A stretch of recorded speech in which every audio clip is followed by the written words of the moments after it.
Pemirsa, ribuan tenaga honorer kategori 2 atau K2 dari seluruh Nusantara menggelar unjuk rasa di depan Istana Merdeka. Mereka meminta kepada pemerintah agar dapat segera diangkat menjadi pegawai negeri sipil.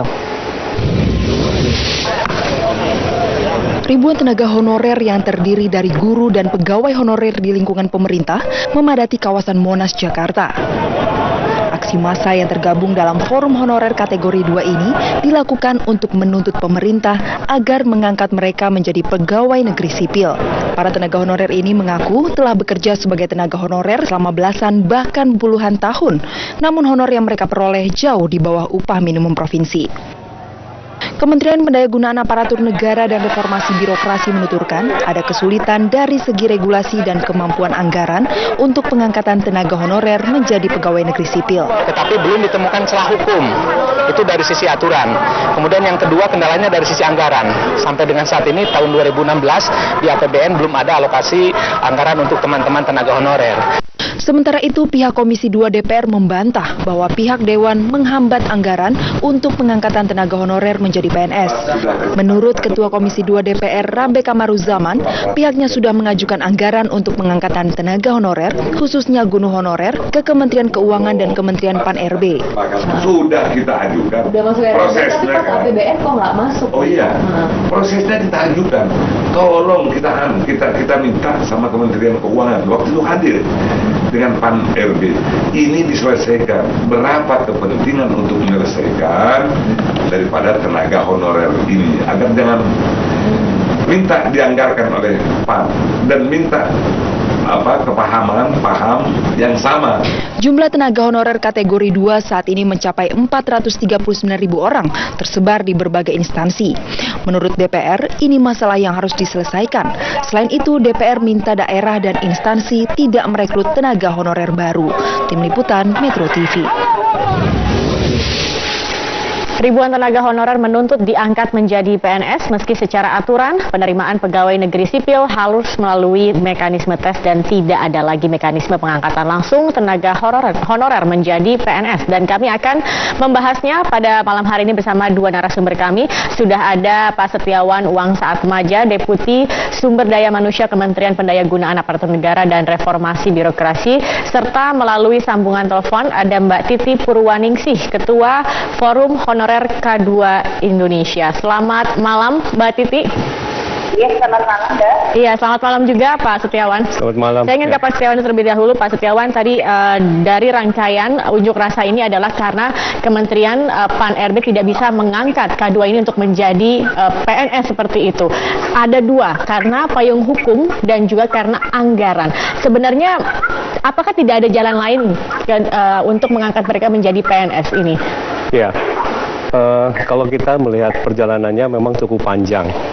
Jadi sejak 2005 dikeluarkan PP 48 dan dari situ kurang lebih telah terangkat honorer ini sekitar 900 ribuan. Dan kemudian dari selesai, dan itu namanya adalah kategori 1 ya, K1.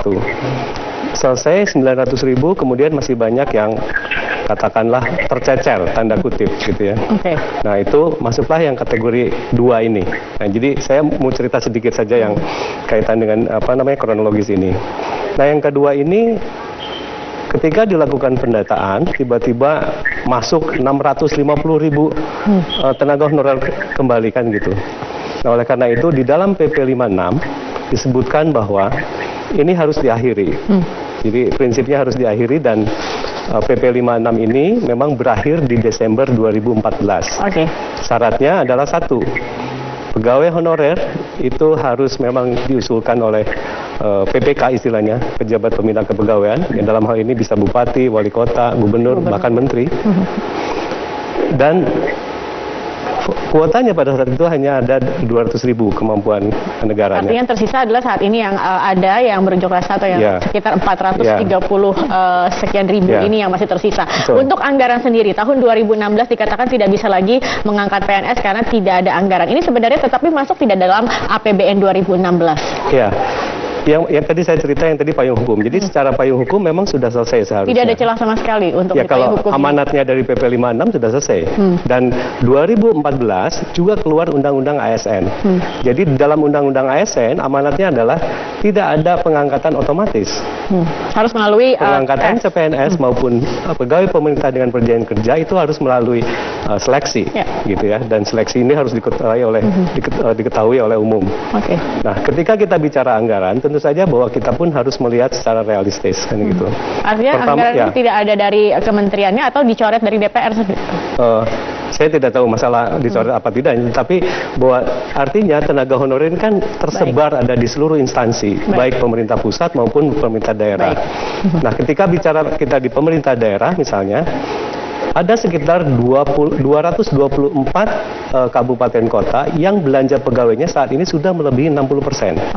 Artinya bahwa kalau juga ini kita katakanlah diisi lagi dengan pegawai-pegawai baru dan lain sebagainya, pastinya akan terus bertambah. Baik Pak, saya ingin meminta pendapat juga dari Mbak Titi Purwaningsih. Mbak Titi.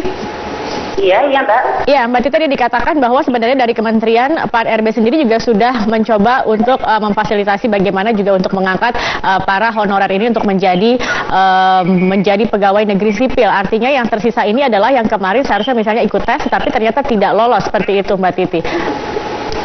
Iya, ini seperti ini Mbak, saya juga akan jelaskan sedikit dari apa yang disampaikan Pak Setiawan. Di sini memang tidak ada aturannya yaitu PP 46. Dan di PP 46 itu memang dikatakan tes, itu melalui tes ya. Dan di sini masalahnya adalah dari tes tersebut itu tidak ada transparan. Selanjutnya, dalam pengangkatan tersebut, kan tata aturan yang jelas PP 56, ternyata yang di luar PP 56 itu malah dinyatakan lulus. Sedangkan kita yang betul-betul sesuai PP 56 itu malah tidak lulus. Maka dari itu, kita mulai mempertahankan dan menuntut untuk bahwa kita pun harus sekarang yang tidak lulus, yang tidak memenuhi hak dikatakan karena bodong bisa kita lulus, kok kita yang betul tidak lulus.